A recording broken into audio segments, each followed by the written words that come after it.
A very good morning to you, our viewers. Welcome to Eat. This is the Wednesday edition of the Breakfast Show. My name is Sharon Kalimbula, and on the other chair, of course, is Patrick Soko, the man with a bald head, always here to give us what excites our ears and our eyes, of course. He will be delving into a lot of things happening in the country. Of course, Wednesday and Thursday, it is policy and politics. Interesting. As usual, like Sharon said, governance, policy, politics is what we discuss on a Wednesday and Thursday. And just now, we go straight into our first segment we call the Health Corner. Of course.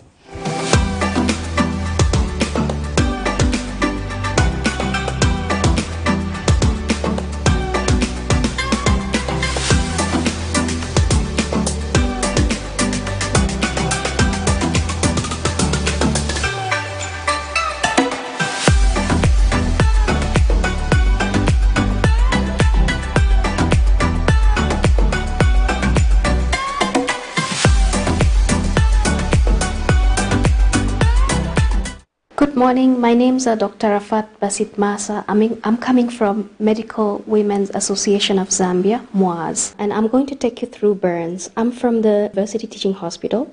So I would like to take you through burns because it's one of the most important topics that we face almost every single day. We are always facing a lot of burns, patients with burns. We are losing out patients with a lot of burns. So we want to highlight you about burns, what you need to know about burns, what you need to understand about burns, how we treat burns. We want to discuss everything with you. So burns, what is burns basically? We need to understand what is burns basically. So when it comes to burns, burns takes place when you have like something really hot touching your skin or something really cold touching your skin. For example, if you have hot water pouring on you, it may burn you, yes. If you have hot porridge or hot oil touching your skin, it may also burn you. If you pour acids, if you get electrocuted, all these things are burns, and they are so injurious to health that we end up losing a lot of people every year. Every year we are losing quite a number of people, which we don't want to lose. We can avoid some of these injuries just by getting to know what they are, how to go about them, how to prevent them, and how to stay away from their complications. So when we talk, what are the things that may burn us? Like majority of the times you find that you are cooking, especially when you come from the low income families. You are cooking using braziers, so you find there are children who are walking around, running around. Once you leave that brazier alone with hot water or porridge, something cooking on it, it pours on the child, and actually the child gets burnt, which is so devastating because some of these things can be avoidable. Children are here to have a good life and not to get burned and end up in hospital. Some of them, they lose their lives. Others they actually make it. Others don't make it. This is how it is. So when it comes to burns, we have, types of burns that take place. For example, there are 3 types of burns actually which happen. So one is superficial. It's quite superficial. So that happens with hot water, oil, porridge, some of these things, and it only burns the skin. It doesn't go, our skin has got multiple layers, but it does not really go penetrate much into the deeper part. It's quite superficial.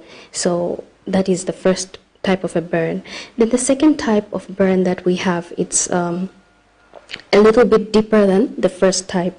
So, for example, it gets your skin and a little bit deeper into your skin. So that burn, you'll find that it also occurs with acids, then other corrosive agents, then fire as well. Fire also causes quite deep burns.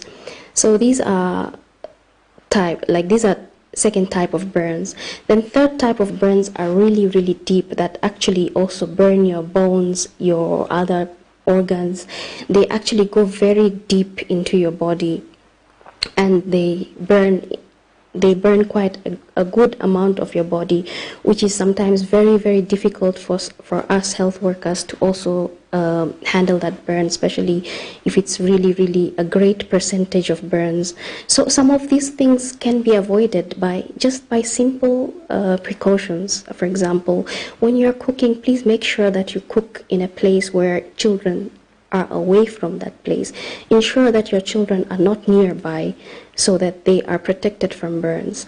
Yourself, when you are doing all these household things, please ensure that you are also protected completely from going into this injurious part.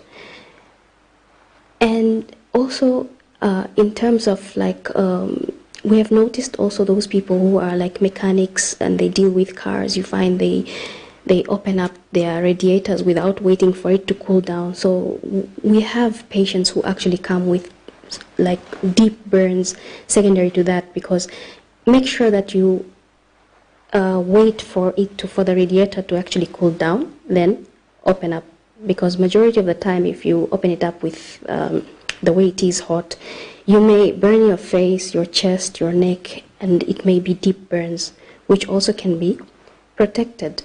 So in burns, we can also have cold burns secondary to really, really frozen part. For example, we have certain diabetic patients that have suffered from what we call nerve disorders. So they have this habit of putting their feet on cold water all the time for hours and hours, because they don't feel that they have put their feet in cold water, but sometimes you find that they put their feet in cold water for hours, 1 hour, 2 hours. Those actually cause they are very harmful to your feet. You may end up burning them because you're overcooling them. You're cooling them and you may end up burning them more. That is also one way of burning, because those people think that by putting their foot on the cold water, they are actually feeling better, but they are actually causing more injury to their health, which is also one type of burn. So please look after yourself when it comes to burns, because every year we are losing out almost more than 10,000 patients approximately countrywide due to burns. Some of these things can be avoidable and some of these things can be protected. So please keep watching our channel and get to learn more and more. The more you watch, the more you learn about our problems that can be actually solved without even coming into our institutes. So please keep watching Camnet, because we'll be bringing you different types of topics, different types of exciting things to talk about, and lots of things that you're going to learn about. Please stay tuned with us and see you tomorrow morning again. My name's Dr. Rafat Basit Masa. I'm coming from Medical Women's Association of Zambia, MWAZ, and I'm from University Teaching Hospital. I'm working there as a general surgeon.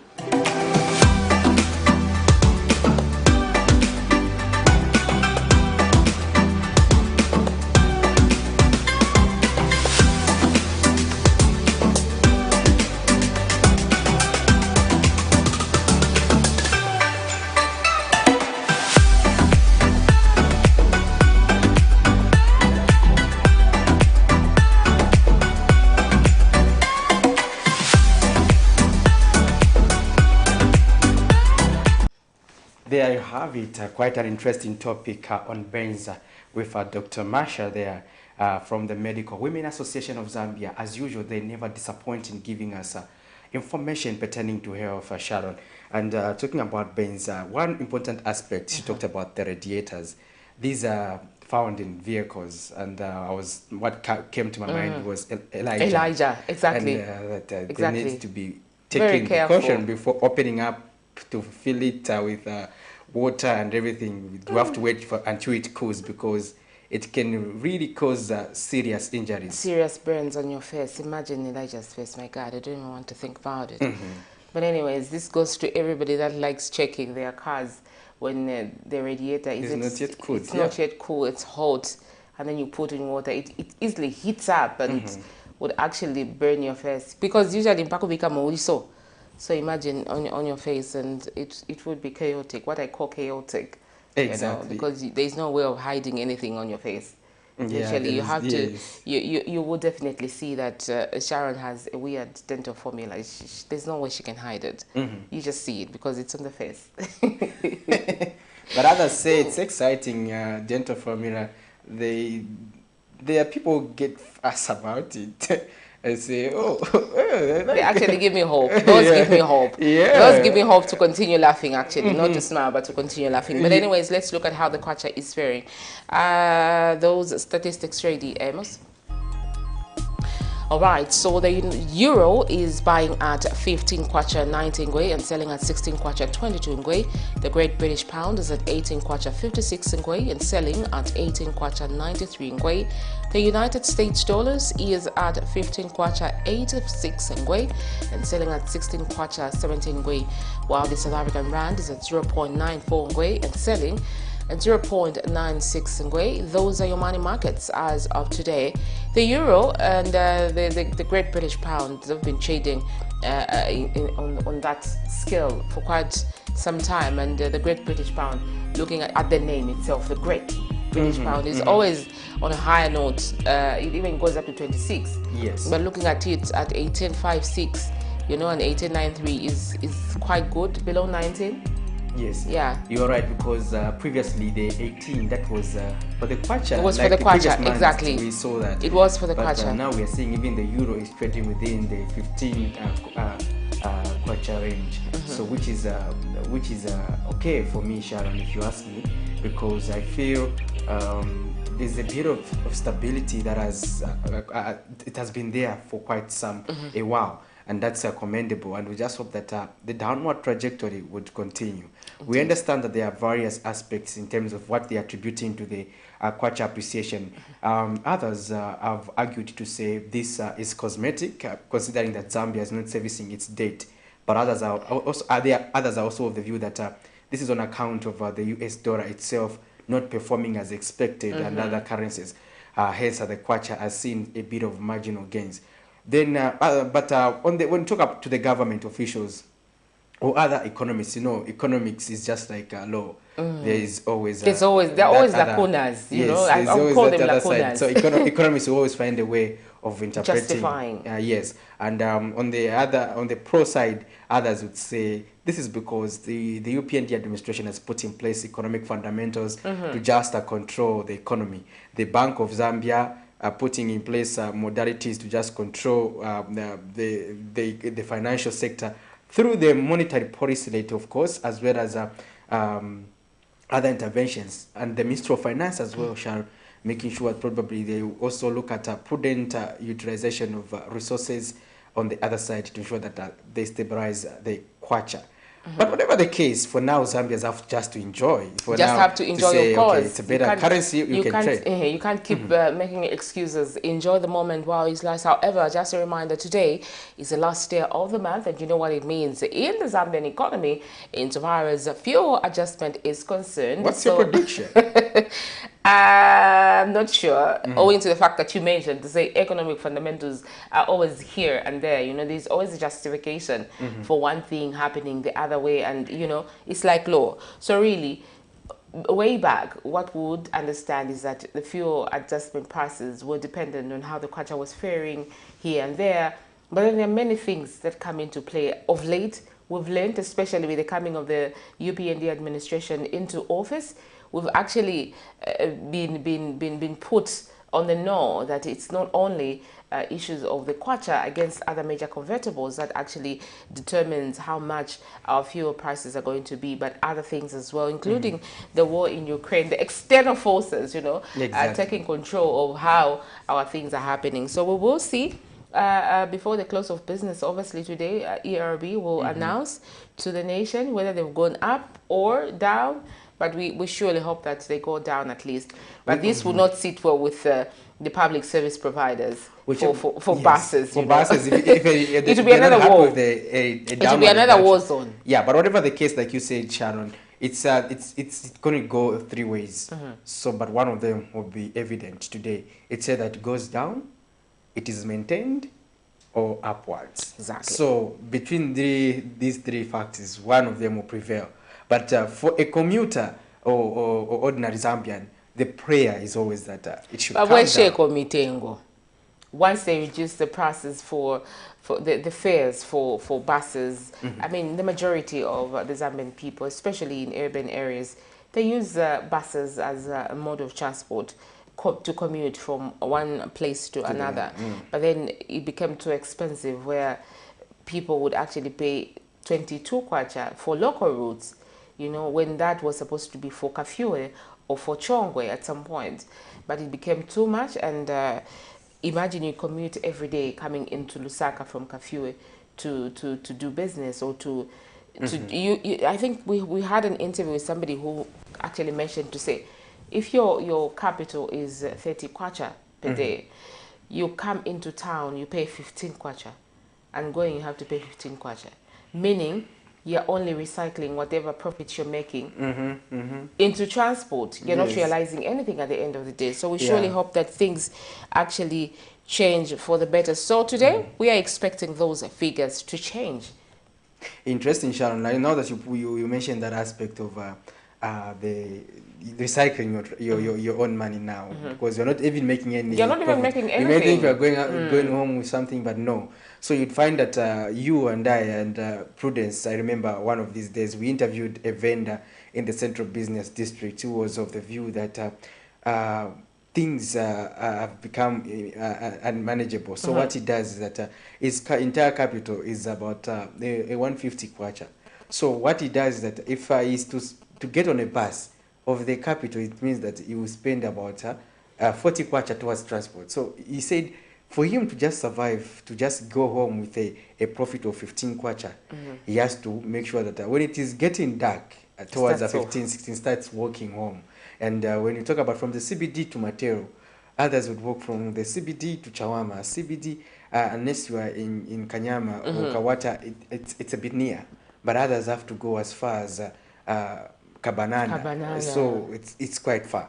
And those are the challenges. So when even these officials in these ministries, they are making changes or policies, these are things they need to look at. Can they don't have to measure based on someone who is able to manage, but that's someone who is unable to survive. So that when you make things easier for such a person, you know that automatically most of the people will be excited or happy or be able to manage to survive in the economy. So, and also talking about this, Sharon, now that we're talking about the fuel, the energy sector.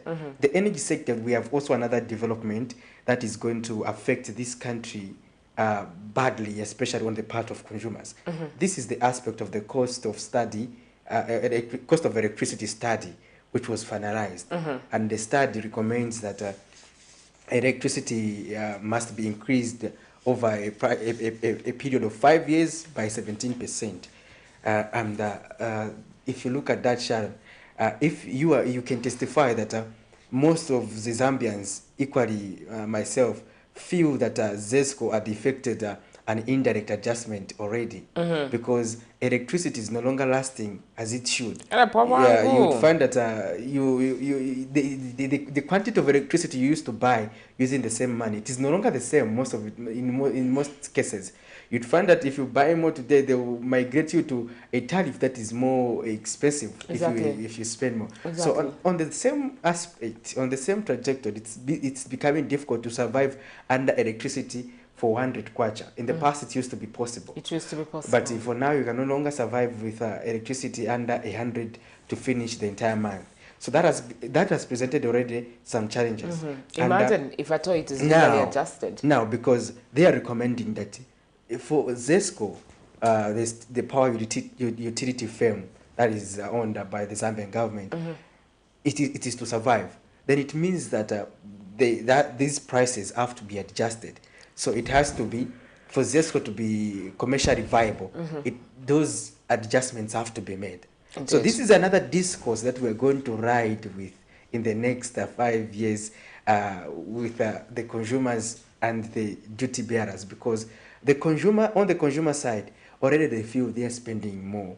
And on the other side, the government wants to keep this institution afloat, and the only justification is that they need to ensure that the prices of the tariff adjust upwards to make ZESCO viable. So this is a pending challenge, Sharon. We soon will be seeing the Minister of Energy coming on board to say, this is what we have decided to based do on the recommendation. because of this, because you know this administration is full of increasing in order to reduce. However, let's look at some of the stories that resumed yesterday. We ran yesterday as we zoomed them in.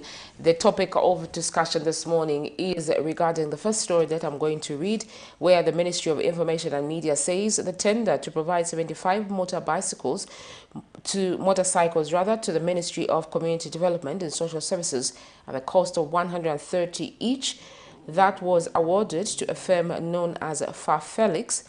Investment was done under the Patriotic Front administration. In an interview, Ministry of Information and Media Director spokesperson Tabo Kawana has assured Zambians that the current administration will not overpay on goods and commodities, promising to re-advertise the tender following its pending expiry date, Wednesday, 31st of August 2022, which is today. Mr. Kawana explains that the tender, which was awarded to Felix Investment on the 4th of August 2021, was only signed in December on the same year and extended to 9th May 2022 as the coronavirus slowed down the delivery process.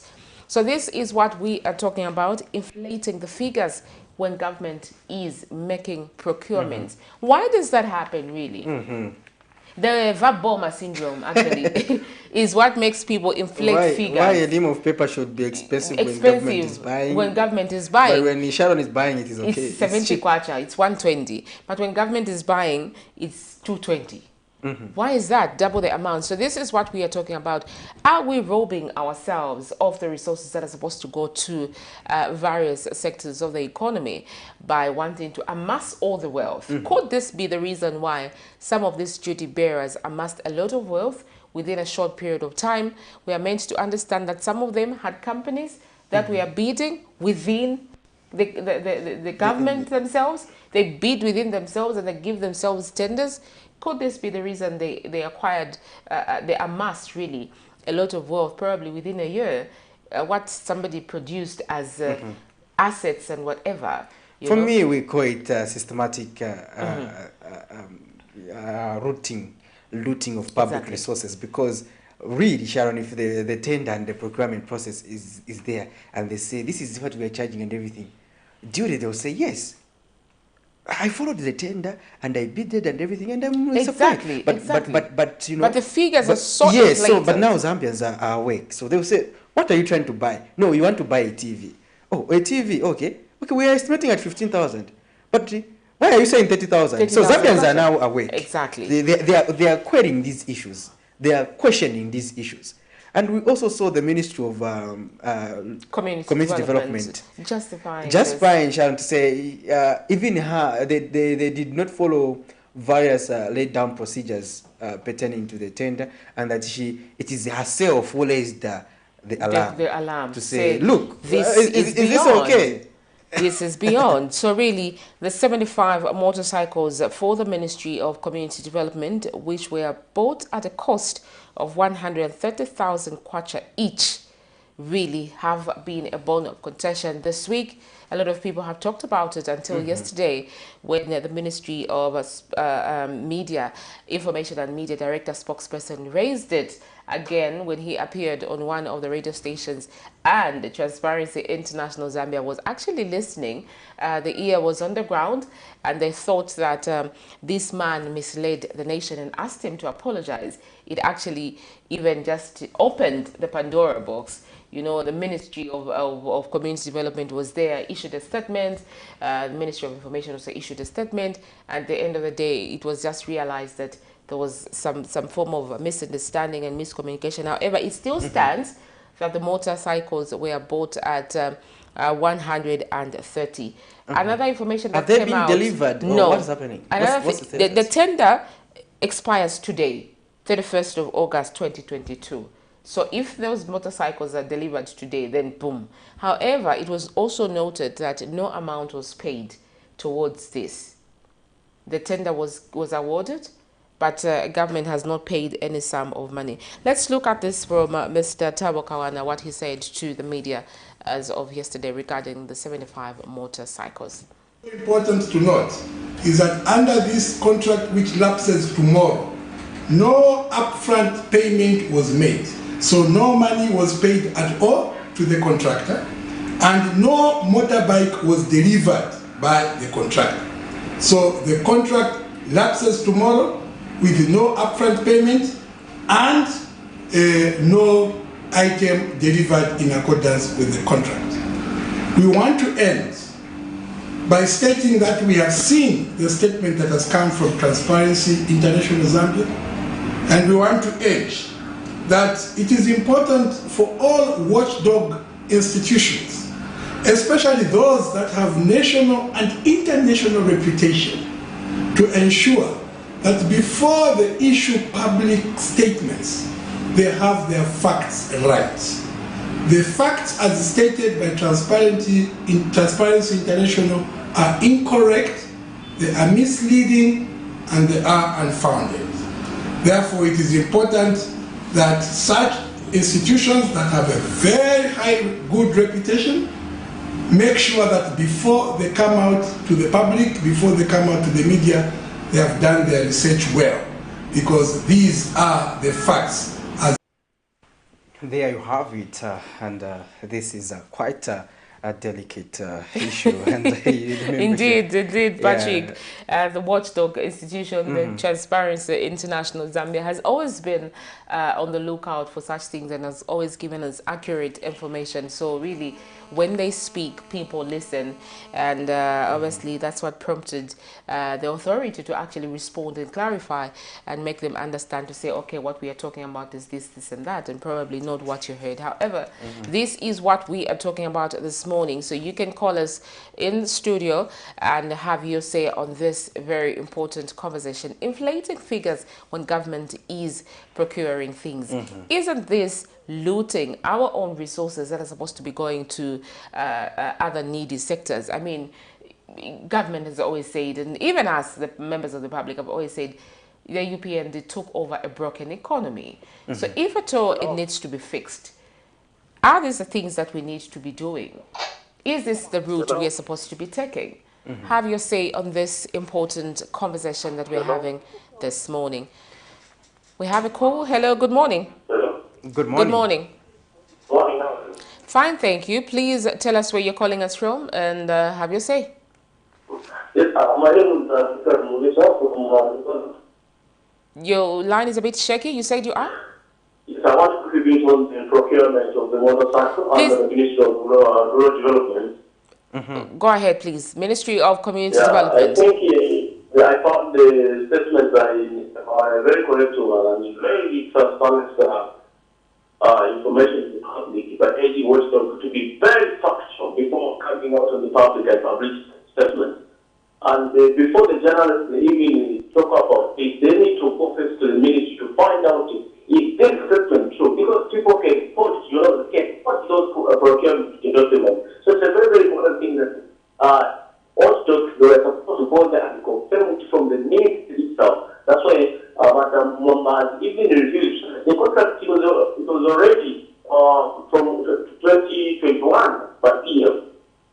So I think to urge the media itself, so that they should not defend because they can come to public, talk about the procurement, all those things. All right, we got the message though. Yeah. Thank you so much. You too can have yourself from wherever you are.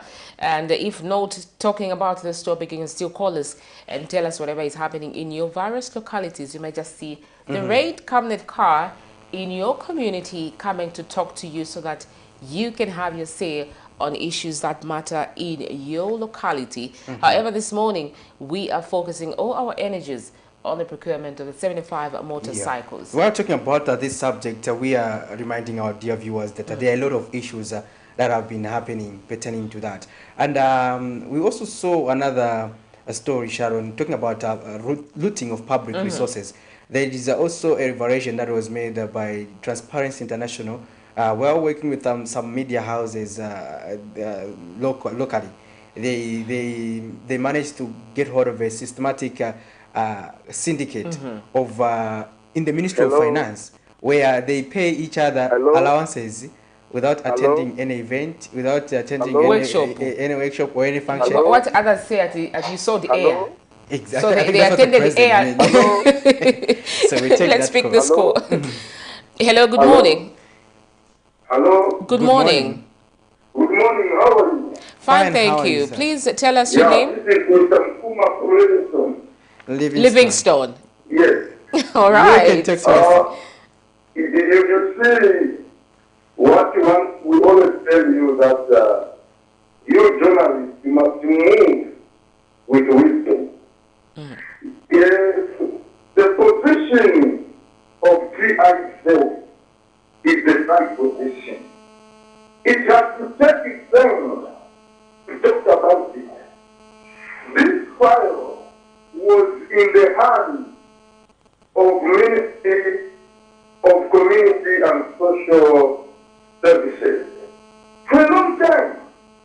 Now, if they are saying that this tender was awarded before election of 2021. So you tell me from that time when they took office, they could not see this fact. They had an interest. It's as though this tender was ratified that time, which means that in itself, they had an interest in this. Only that when CIZ now came to speak about it, after they finished that there is a rotten rat, that's when now they are defending themselves. Please, they are also equal groups. They had an interest in this matter. If it was not for CIZ president, he is the president of Transparency International Zambia. He cannot commit himself to speak things that are not good, that are not verified. Please, we must look at the integrity of that man. He cannot put his integrity in disrepute. Remember, these are the people that have overrested themselves in the government. And when things like this come upon them and people are speaking against them, they transfer this matter to say, no, there is the PF that did it. You know, even in the village, when they have put someone to be a witch, anything that will happen, they'll say, it's this witch. This is what is happening in Imitete. This is what is happening in Mapunga. So, UPND government is also like that. They want everything to say, here. And this PF also, they are quick. Instead of them coming to defend themselves over matters like this. Please, this nation needs to listen. 1 year down the line, my brother, my sister, no protest has been done by UPND. He's only talking about fixing economy and people are suffering. People are suffering, I'm telling you. Thank you very much. God bless you. Before you go, are you still there? Yes. Okay, so one of the things that came out from Director Spokesperson, Ministry of Information and Media, if you followed, is that a contract was awarded in May 2021. And when this new administration came in, it had to continue with the contracts that were awarded. It wasn't going to cancel. Isn't this the way government operates? Like you take over, for example, the date. They've taken over the date. Why is this case special? Remember that Sharon, listen. Yes. There have been contracts that were awarded in the PS, which has been cancelled by this present government. I think we are aware. So what is special of this one? It is a so easy that this contract was overinflated. They should have equally cancelled it before I can speak about it. But they had to hide. It's as though it was big national property. That's why me, I'm still saying it was not clear. It is themselves who did the deed. All that PI tell and spoke about. All right. There are a lot of things, let me tell you, which are happening now in this country. Except to you yourself to sniff it and expose it. They will never come and tell you that is what's happening. They are proof. All right. Please have wisdom. We are careful. All right. We need to be political leaders in this nation, not businessmen. Thank you very much. God bless you. Thank you so much. Regards to our Livingston viewers out there. He's always listening and always watching. Thank you so much, Livingston, representing there. So you too, just a reminder, you can have your say on this procurement of various commodities by government using inflated figures, where you can buy a ream of timber, for example, at 120, but if it's government, it's being sold at 100 or 220 kwacha, double the amount. Yes. What are we doing to our economy? This calls for responsibility at individual level and transparency when we want to do business with the government. Let's not get the Boma syndrome, like Boma. You know, this mentality should actually come to an end. I think this is one of the things we are seeing really what is happening. We're not saying government is on the wrong. The man who was selling those motorbikes was on the wrong, but really, let's have a conversation on this. Let's see if we can discuss. Let's educate one another really on this show. So have your say and call us. Send us those text messages on our socials. That's YouTube and Facebook, wherever you are watching us from. Even just to say hi to us. We want to say hi to you. So you can call us and say hi to us. Let's have this interesting. conversation. And think about the views that he raised. You know, quite also insightful. He mentioned to say the duration was too long, so the minister was still settling from May to because it's now over a year now, from August to now, 1 year now. But what has been done? Because did you see that? This means that there's quite a number of things that she hasn't looked at. So I think it's an eye opener that. When you take over, you need to make sure that you screen, you scrutinize what projects do we have, what are we working on. But what is this? Is this? But again, the minister, when that issue came out also yesterday, she was saying that I queried this because I discovered that some people were trying to do this using the back door and everything. That's why I had to raise alarm to the Ministry of Finance. And so, if you look at this case, Sharon, this is a case of systematic corruption that needs to be addressed, because I always recall whenever, for instance, I listen to these political leaders, when I look at, for instance, the Socialist Party president, Fred Membe, what you say is that, for example, on the fight against corruption, not much will be achieved on account of the system. The system is rotten, and as long as you don't change the system or you don't clean up the system, it will remain the same. So even before our caller, I was explaining to you about another revelation that TIZ made. This is the aspect of these people. They have been under the Ministry of Finance for a long time, according to TIZ, and they have found a way of looting. And they have found a way of making sure that they pay each other money, and the same accounts are being used. Again, attending air workshop. Yes, air workshop. And the concern has been that why hasn't also the Office of the Auditor General queried those claims, because the alarm was raised in the past. But so the person who was also involved ended up losing their job. So now, if you look at this systematic institution, corruption that is at a strategic ministry like the Ministry of Finance, then what do you make of these other ministries? Like the Ministry of Health. Of Health, I've got a bond to show with them. Yes, so if you see, this is what we are talking about, looting of public resources. So you can give us your perspective, and the topic at hand is we are focusing on the issue of pertaining to the purchasing of motorcycles. Actually, various price variation have been raised on the cost of those motorbikes. but that money which they quoted was just too exorbitant to purchase those motorbikes.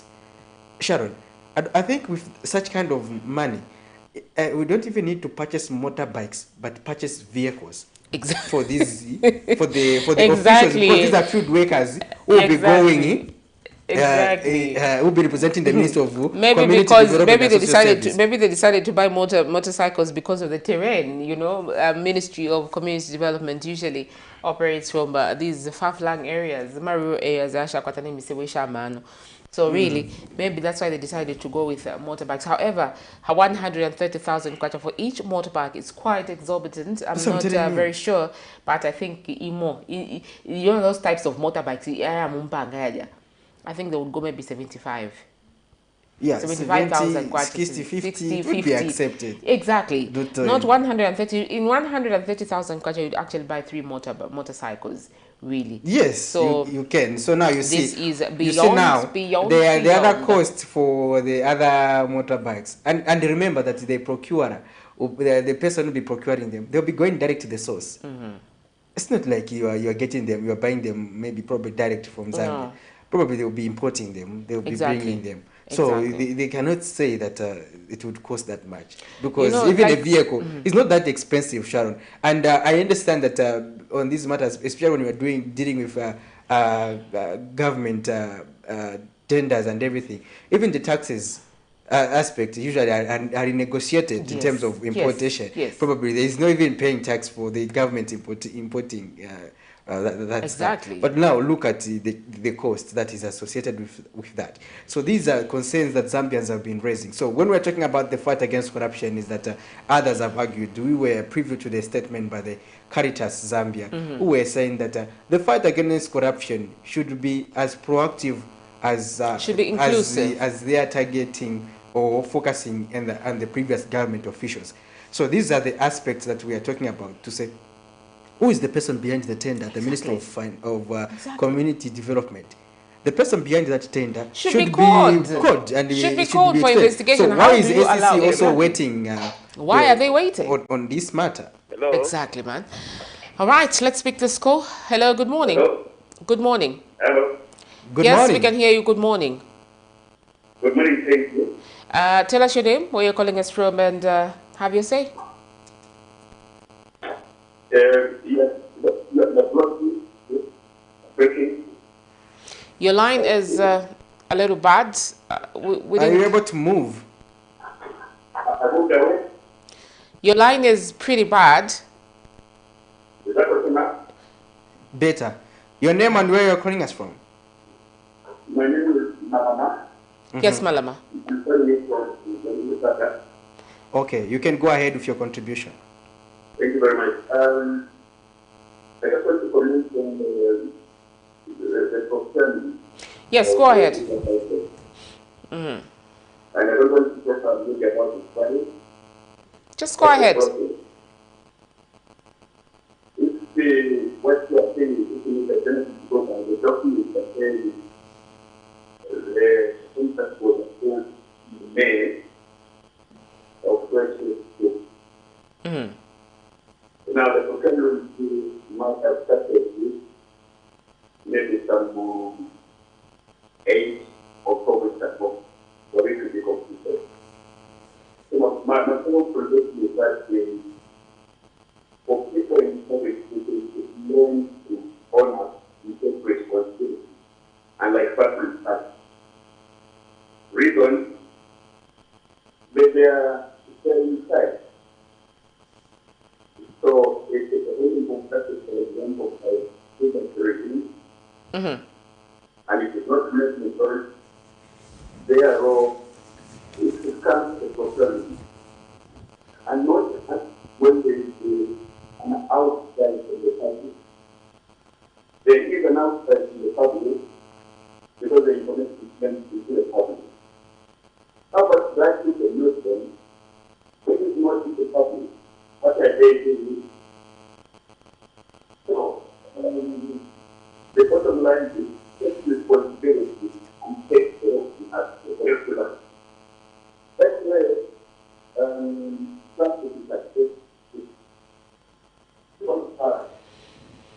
Right. I think the line went faint there, but we picked your message. Take responsibility. Take I responsibility think, and ensure that you review all the tender processes, all the tenders that were awarded to people when you take over the administrationship. Patrick, you clearly stated to say, where was the minister all this while? You know, where was all her supporting staff, the permanent secretaries, obviously, the one new in the ministry, they needed to look at all those things. Yeah. Maybe a minister, because that's a political position, she would move from one place to another, but the PS is responsible for that. I mean, she needs to look at all those things. Yeah, so if you look at that, Sharon, us in the media would try, for instance, to forward press queries here and there that would not get any response. But when, what I'm noticing is that we are seeing the aspect of there are people who served in the previous administration who are loyal to the Opposition Patriotic Front, whom the president has been on several occasions suggesting that don't sabotage the government. Exactly. Those people are still there. And those are the same people, again, who are trying to also make sure that they raise their alarm, Sharon, to say, hey, this is what is happening there, now. If you see now, like our previous caller suggested, to say, we have to be proactive and take responsibility.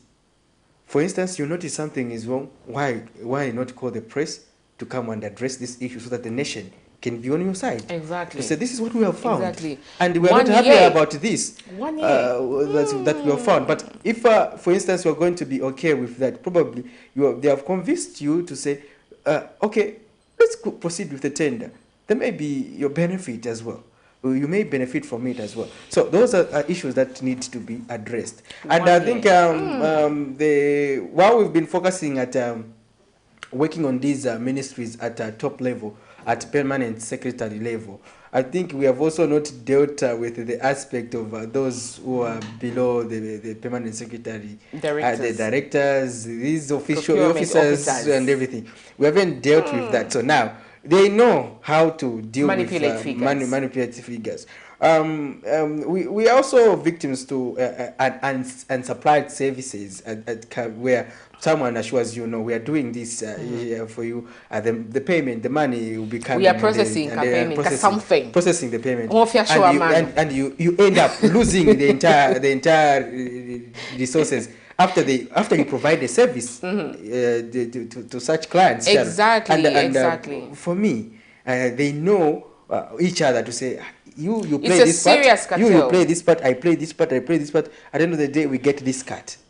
So if you look at these systematic cartels, I think this is where President Hakainde Hichilema has to focus on. And I think for now what we are banking on is the political will. Government is not a dynasty. Yes. I think he mentioned at some point to say we are not going to be having same names in the system, because they formed these cartels that they understand each other, they know how to loot things, they know how to cover up, they know how to do these things. I think we've seen that really. I keep pointing out Ministry of Health.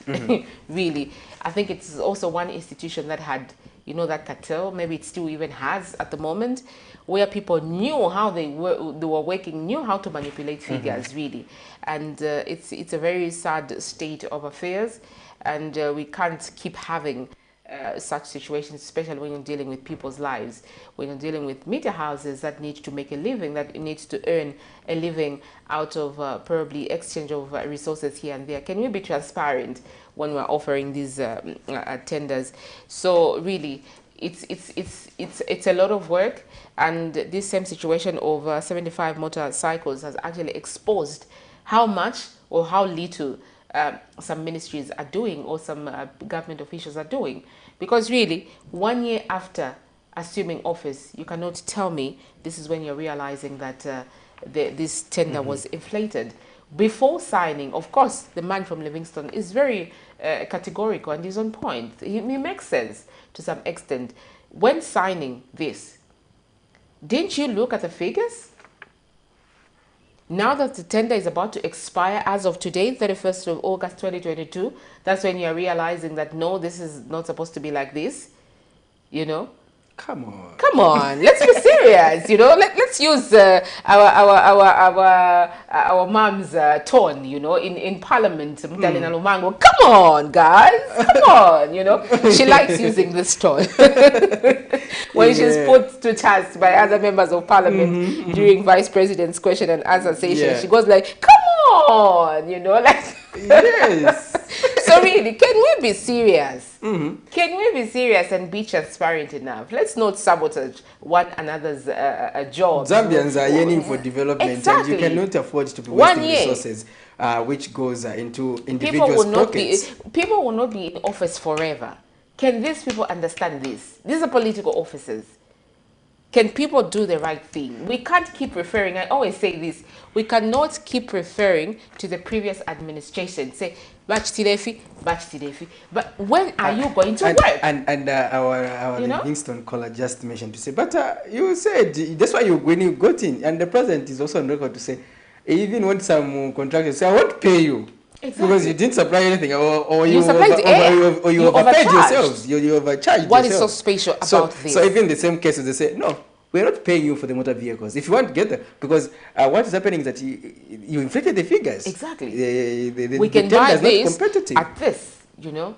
So where was the minister? Where was all her supporting staff? Where was everybody in the ministry when this was being signed? Quite all right, we take cognizance of the fact that the tender was awarded in May 2021 and it was signed in December 2021 by the UPND. Of course, according to government, you assume you inherit bad or good things, but with exception, some of these things can be rejected in the public interest, like many other things that have been rejected. Just a reminder, you too can have your say on this important conversation. Let's get talking. And we zoom in some other stories that people can equally share their perspective on. This is a story that was done by Zipporah Mushala, and a 27-year-old woman of Kanyama constituency in Lusaka, and a mother of 3 is living in their poverty after her husband has allegedly neglected her and her children, as he only leaves them with a 10 kwacha per day for food. In an interview, Charity Mbewe, though not her real name, has told Camnet News that her husband commanded her to abort her last born child, who is now 9 months old, when pregnant, accusing her of promiscuity, adding that he will only provide for their first 2 children. And meanwhile, in a separate interview, Concerned Citizens for Justice and Human Rights Director Richard Nkua has advised the women to strive for financial independence so as not to be manipulated by men. Quite an interesting story there, Sha. Indeed, Patrick, we've been covering consistently issues to do with child neglect, gender-based violence, among other related community stories that border on human rights, and that is just one of them. We surely hope that something can be done to help this family, among many other people that are going through a lot. As Miriam would say, to say, I'm going through a lot, that is when she doesn't have food around 16 hours. I'm going through a lot. But people but we have people that are going through serious a lot. Yes. And these are people we need to focus on as a country. Exactly. And talking about financial independence, it's not easy to attain that, especially for women, pertaining to owing to the fact that, for instance, we in the past we have been accustomed to mostly focusing on educating a boy child. So it finds that a woman has a limited understanding on various issues, and hence becoming financially independent becomes a challenge, because probably she doesn't know how to run a business, how to manage her affairs, so it becomes difficult. So we have this social challenge as a country that we need to pay attention to, and that brings us to the issue of centers like shelters where we are supposed to be hosting GBV survivors. But on the government part, we haven't done much. We understand that the private sector or the NGO community through organizations like the Women in Law, WILSA, have been doing quite a lot under the Non-Governmental Gender Organizations Coordinating Council to help women. But it's not enough. No. And we only have just a few centers. But if you look at the magnitude of these cases on a daily basis, they're just too high. And we just can't take care of everyone, and that's the government responsibility, especially the ministry that we are talking about, community development. So if they are managing their resources, they are able to save enough resources to build a shelter in every constituency where these children who are affected can be staying, so that they are empowered, they are equipped with how to survive, how to come out of the center and be able to live an independent life. So resuming that story. Women in Zambia have continued to lag behind when it comes to accessing economic activities in comparison to men, according to the International Labour Organization ILO. This has led to many men taking advantage of women in marriages, further leading to an increase in gender-based violence, GBV cases in Zambia. This has left many women dependent on their husbands for finances, for those in marriages. This is the case of a 27-year-old woman of Lusaka's Kanyama constituency, Charity Mbewe, though not her real name, who says that she and her 3 children aged 9 years to 9 months are now suffering as her husband, who works as a carpenter at a named company, leaves them with only 10 kwacha per day for food. The woman explains that her husband also denied paternity for her last-born child and demanded that she abort the child during her pregnancy. Family wao wanakambatia imimba usachose weveza bwa bakana atia imimba uchose so inasiabe mshipikisha ma sisters zao ndio za bwantani zile penezi na mimba paka mwana na papa penena papira pale mwana analiko nkambisa na kusia ndama vakude responsibilities yonse sozo chita panyumba ro grasa ya mwana mafuta vaseline kwenzeri beviro mpali manja hapa so sama siapo chichonse panyumba sama siapo ndama vakudia nangubana sama siapo vakutotsiwa na wajiro safu so nimaenda che mtao kuchita kujetu mapisi weki sabu ma restaurants. Efforts to call her husband were however not successful, as he is said to be avoiding unknown numbers after the woman ran to a local human rights non-governmental organization for help.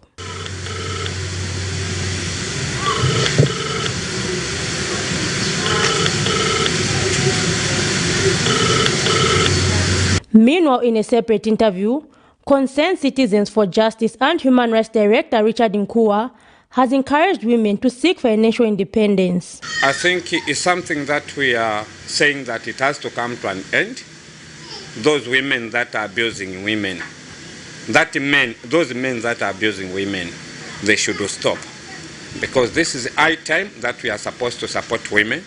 This is high time that we should bring our nation together.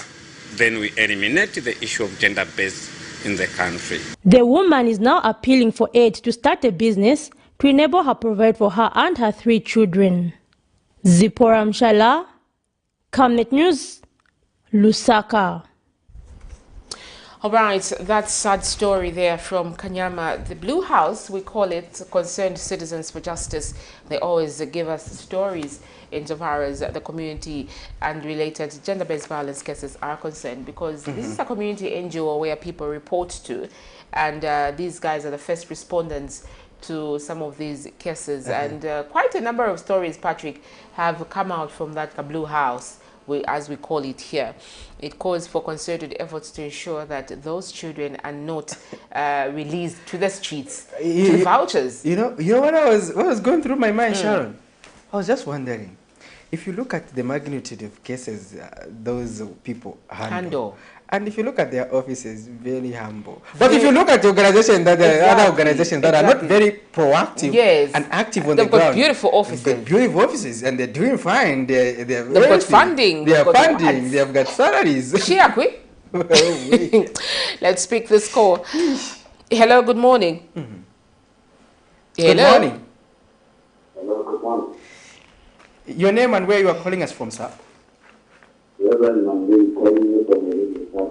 Oh, good morning, Rev. Thank you so much. Please go ahead, Rev.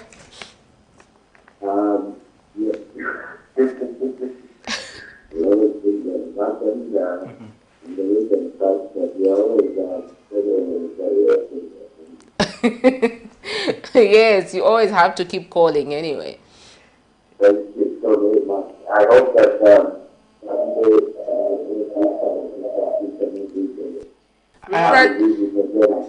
Reverend Manduli, move away from the TV. Move away from the TV. I've actually turned off the volume. All right. Okay, You can go perfect ahead. now. Are you still having me, sir? No, we We are can hear okay you. now. Please go ahead. Okay, thank you so very much. First of all, permit me to start with the story. Mm-hmm.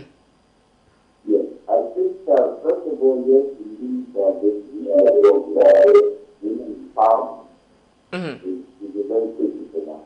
Because I think that in this time,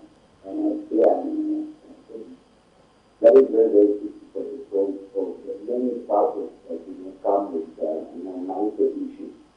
And so, when women are empowered financially, I think that some of these issues can be alleviated. The other issue I think is also the foundation of personality. Most of these marriages nowadays do not have the proper foundation. The answer to these issues. I think that the last point that I made is that issues were taken care of. The gentleman, what are the foundation of who was involved, how you get to come together with you and all that. Because, there's lessons that are taught as to what to do when you have different disagreements, etc. If this gentleman, honestly, went to those foundational issues of marriage, I think that it's not right for you to take that extreme way. What happened is that I think that we have those institutions where we should have gone to really establish whether that's how we do them. Then we also have issues of the family, from both sides and the baby side. So if you have taken all these risks, I think that you shouldn't have broken them in our position of either suggesting an abortion or panicking the wife and the baby. So I think this is the empowerment of women financially as well as from the people. Fast forward, then the issue of the dreaded crisis. Yes. I followed this issue yesterday. I think that's when I came across this story.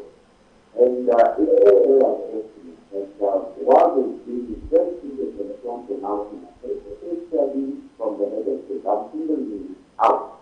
Because I think that, and as the minister of this, there's something that seems to be, going on as the president. But I have issues with it because majority of even those that were very inspirational members of parliament then when there was no opposition, now that the government that has been doing portfolio, unfortunately does not seem to impress me because they are not as proactive as they used to be. And even some of the pronouncements that they made when they and during the life of Parliament at that time, they have not implemented all these things. Of course, they've got their justification with a lot of other. So quickly, the issue of the fight against corruption, which the President has been advocating for and driving this agenda, I think that ministers are also suspect. And some of the people that in this particular administration, they seem to have this mentality of the citizen administration, which is very, very unfortunate. Because we shouldn't have achieved that discussion. Matters around this issue of the greatest procurement of this mother titles. It's very clear, even when the minister was making mention of following up and so on. She earlier on said that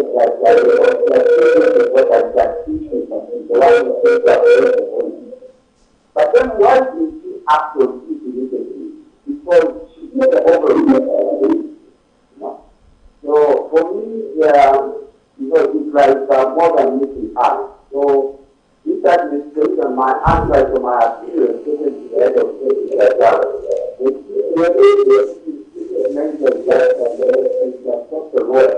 right from the top, now, thinking the public are now involved, the press is involved, and that is when they are trying to stay on the whole thing. Because assuming that probably there was no leakage of that report to the public, some of these things we have read after, the thing has been done, the misuse of the person has been done and all that. and thereby driving us, taking us back where we are coming from. That is stringent measures. Point number one that needs to be put in place to stop the road right from the road. And also, I think there should be some form of amendment to the Anti-Corruption Act to empower them in such a way that, you know, they can strictly examine this report once they smell the road. And unlike, you know, the way the current system is, I think there are certain improvements in terms of the act, what they empower to do. I think it is at the point when, you know, the disaster has already taken place and the resources made. That's when they make it all out. But that's in some ways is standard. So for me, that would be my plea and personal appeal to the power that be.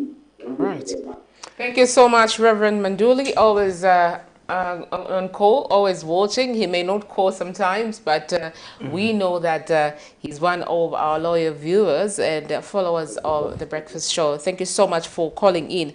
Of course, one of the takeaways for me really was that most of the members of parliament that were actually talking so much in parliament and calling for all these amendments to laws, to things, you know, when we come into power, we'll do this, this and that. They're really quiet. It's like, you know, you never learn that to Atishan, but the shut push it, you know. You know the members with their sayings, like, you know, like you've done a vow of silence, like Laura Meeting would say. He has done a vow of silence. Like, you don't want to say anything on certain things, you know. I was actually saying in one of the groups, like, I miss the UPND in opposition in parliament because they were vibrant, you know.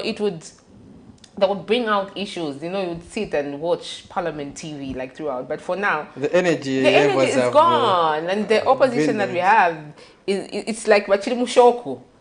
They don't believe that no opposition. I mean, they are not as vibrant as they should be. So it's a lot of work. Yeah, it is. Hello, good morning. Hello. Good morning. Kindly speak up. Good morning. Thank you so much. Where are you calling? Hello. Yes, we can hear you. Good morning. How are you? Fine, thank you. Tell us your name and where you're calling us. I am within Rwanda. What's your name? I am Chiangalo. Okay, Mr. Chiangalo. Shimianiko TV. Twapapata. Chiangalo. Kindly switch off your TV or move away from it.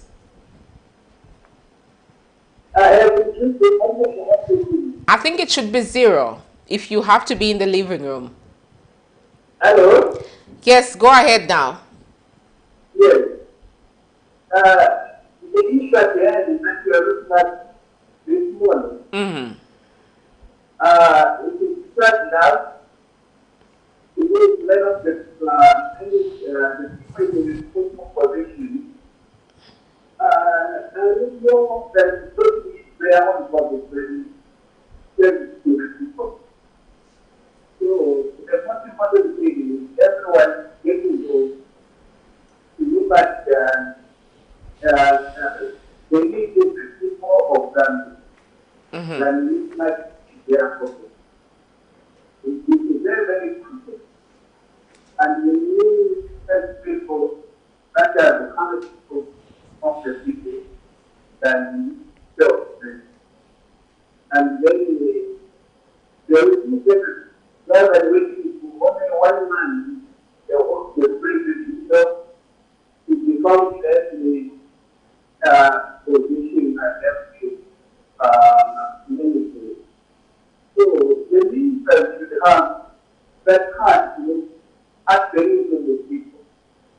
And those are talking to positions so that they help to the president to run the country after it. This is very, very important and very, very important. May God bless you. Thank you so much. God bless us all.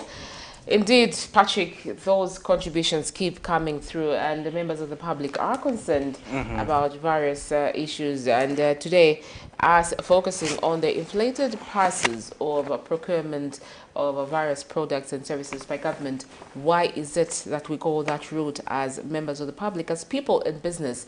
Why do we do that?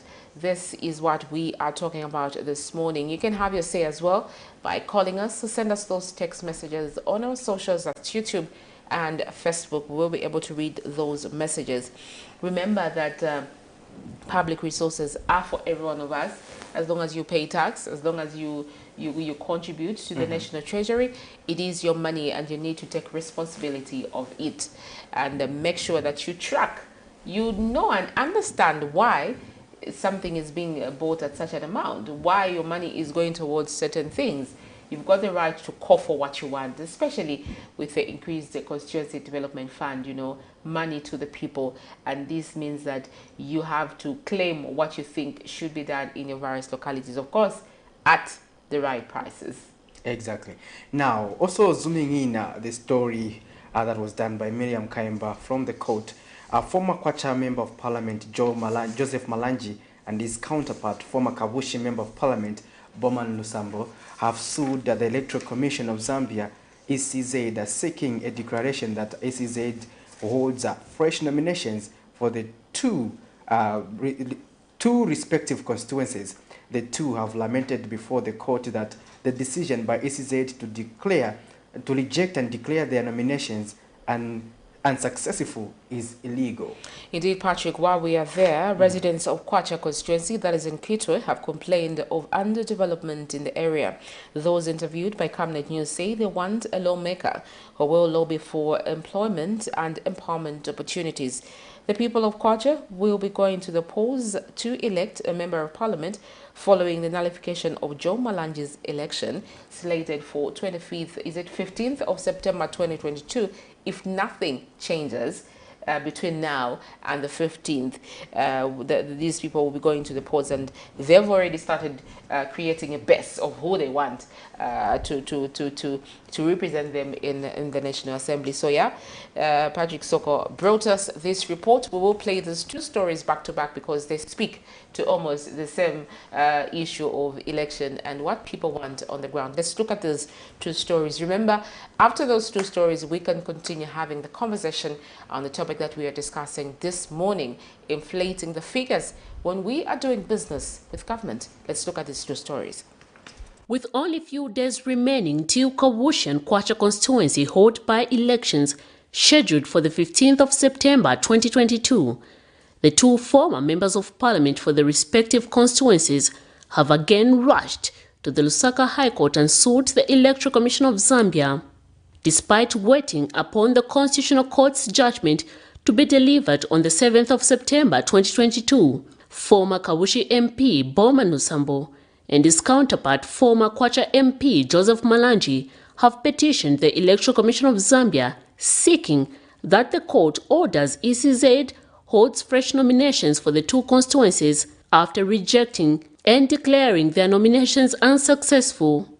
On the 25th of August 2022, ECZ rejected the nomination papers of Mr. Malanji and Lusambo on the basis that they do not qualify to recontest the elections that were nullified by the Constitutional Court, citing Article 72(4) of the Constitution of Zambia Amended Act No. 2 of 2016.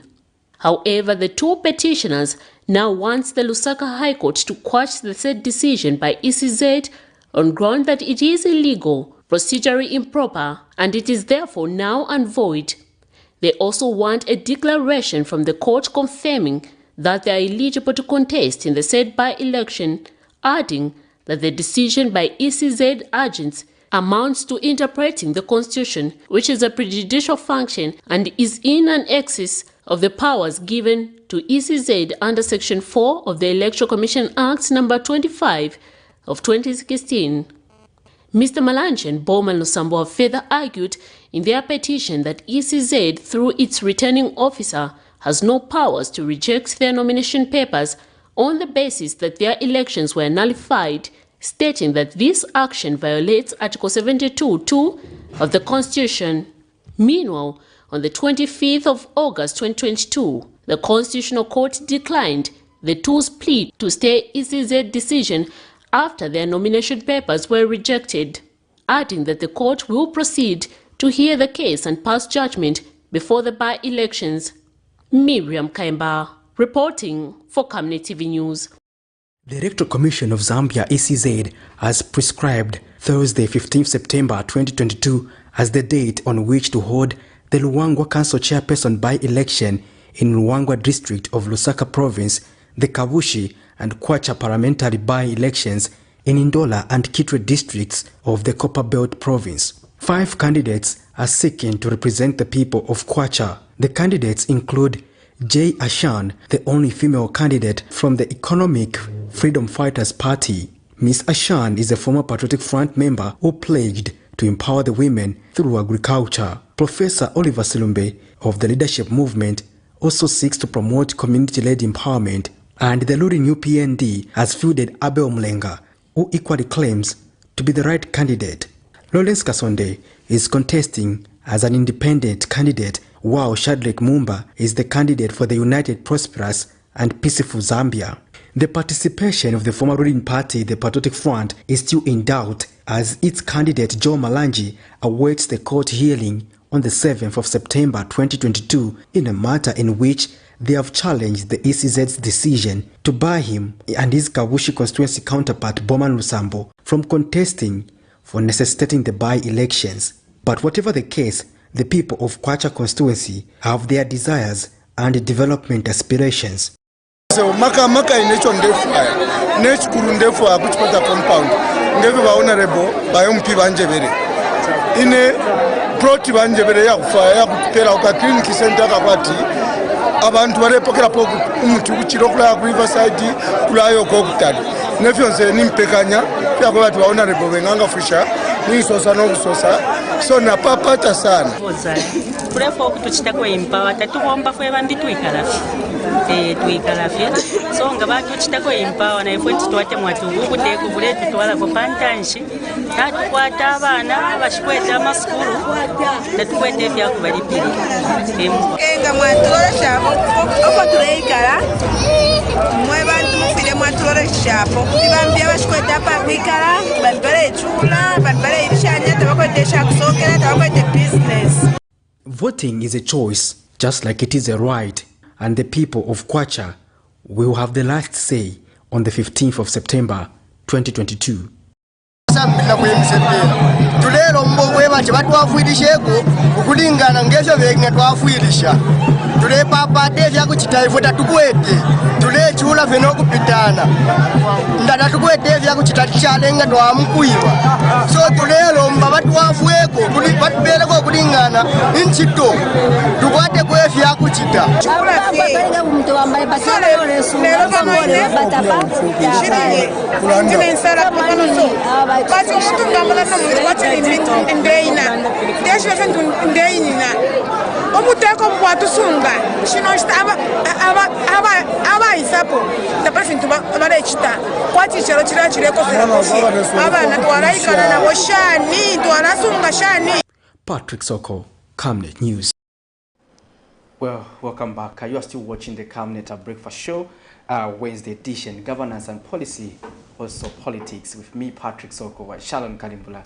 And we have been zooming in a number of stories, and we're just from zooming in 2 interesting stories pertaining to the Kwacha constituency by-election, where the voters have their say on what they want to see on the aspect of empowerment and employment opportunities.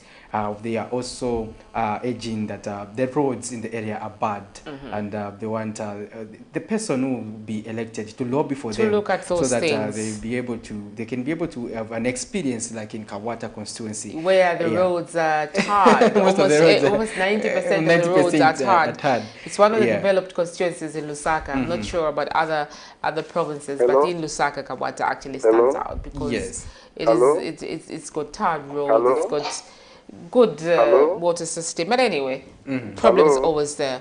Let's look at this call. Hello, good morning. Hello. Good morning. Hello. Hello. Hello. Hello. Hello. Hello. Yeah, waiting talking on social justice. Yes. Social justice is another big story. Okay. You know, getting better budget. In fact, our members were getting better budget in this compound. They must count themselves blessed. Here in Livingston, there is a market where farmers bring their products. There is a vegetable which is going at 15 weight. Now, it used to be 1 quarter. Now it has been reduced to 15 weight because the buying power of people from the compound, it has been reduced. But people are selling 15 weight the vegetable rate. And you find that these farmers, they increase those things. Because me, I did it. So we go there and we carry those vegetables and we carry them into feed, mix with milk and give to our animals.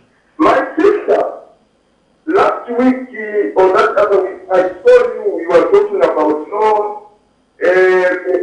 fruit on the market in Lusaka have been reduced to 3 quarter to 5 quarter. People are not able to buy that fruit for 3 quarter. Even me, I eat apple when I cross into Botswana. I eat orange when I cross into Botswana. I'm one person who loves to drink Coca-Cola. I can't afford that bottle now, which is going at 7 quarter 15 days. Things have come so way. I want to tell you here in Livingston, there was a charcoal that we used to buy last year around March, April. We used to buy that charcoal at 15 kwacha and we would use it for 2 weeks. That's in farming. Right up now, that charcoal has gone to 65 kwacha and people are not able to buy it. And the budget in these homes, we were able to see 5 kwacha is a big budget. There is now salary here in Livingston for 1 kwacha, 1 teaspoon. Sugar, 1 teaspoon, 1 kwacha. Those are the things that these women go and buy from the market when they go. Sharon, you yourself looking like that. This time go around and see what's happening. It is the next thing. This is the reality, you know. I'm one person that does not want to exaggerate things. I'm telling you, this is what is happening. This now have been increased by 3 million%. And people are suffering. This is from me. Go around. Then I want to wind in on the issues of Ukabushi and Kwacha. Of course. They are just wasting their time going to court. Let them read Isaiah 40, verse 29. It is the same people that influenced the East. That was the Kamangasta movement. It's the same people that influenced the East to pass them. They are going to go there to go and give a verdict that will come against them. I need the wisdom, Mr. Soko, these people. They got wasting the money. That money that should have given to that lady in that Kanyama compound so that God can bless them. They're just wasting money. Come and if you're listening, come to us, we tell you what to do. Malanji, come to us, we tell you, we're just wasting time. Let them support independent candidates in those Kabushi and Kwacha. But what is fun to are listening? Supporting independent candidates. We need wisdom. We are in trouble. Thank you very much. All right. Before you go, yes. When we come to Livingston, we would want to get in touch with people like you to talk about issues affecting Livingston. Are you able to call us after the program to call the same number, then we get your details? There's no problem, I can do that. Thank you very much. Thank you very much. All right. There you have it. There you have it. There you have it. There you have it. Livingston always representing us and giving us a heads up on what is happening on the other end, in as much as we are not stationed there. So you two out there can equally do the same for your locality. Tell us what is happening. I just there. didn't understand. You know, you should have wisdom. The way you are looking.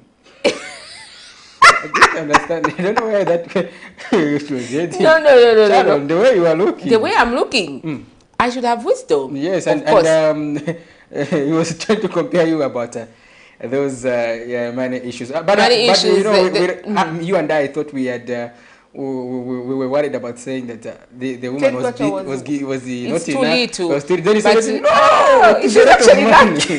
She's like, she's actually fortunate because obviously he's had first-hand information or first-hand seeing what is happening on the ground. And you were citing Livingston, and one of the vegetables that was selling at 1 kwacha, now 15 way, but still people can't afford to buy. And, you know, these are realities that we see. We keep seeing and we keep recording and we keep covering, hoping that these most vulnerable people would be put on maybe government programs, you know. That's why we keep highlighting these issues, and we surely hope that from our screens to the authorities' eyes and ears, something will be done. But even you as just members of the public that are interested in such stories, you can always get in touch with us and get in touch probably with the families and see how best you can help. Remember, we are to be our brother's keeper. I think this is what God called us for. And also the Kaboshi thing, our man from Livingston was saying, these guys are just wasting money. You know, they should instead support the independent candidates or independent, you know.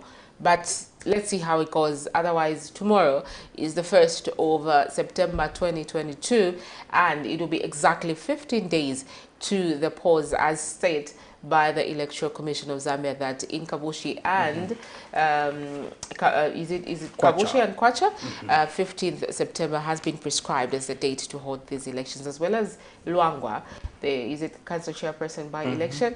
Of course, there the Patriotic Front candidate managed to file in the nomination, but for Kabushi and Kwacha it was chaotic as usual. But we saw Kwacha, Patrick, I'm not sure if you are aware that former member of parliament for the other constituency, Alexander Chiteme, who was the Minister of National Planning, filed in as independent for Kwacha. So this has been cited as a gimmick, you know, for the Patriotic Front, because we know fully that Alexander Chiteme is a Patriotic Front. So really, why would he file in? And obviously they knew. Obviously, Malanje was sharp enough than Bowman to say, okay, I need to have somebody I can use, you know, in an event. So are you telling me Alexander Chiteme managed? Yes, as independent for Kwacha. But how? What do you mean how? He lost the election. He just lost. He managed to recontest his seat in 2021. He just lost. No, I mean, Mr. Chiteme, what time did he file in? Because I was looking at the time when Malanje was winding up. He was an independent. Obviously, he didn't have people. He didn't have a crowd.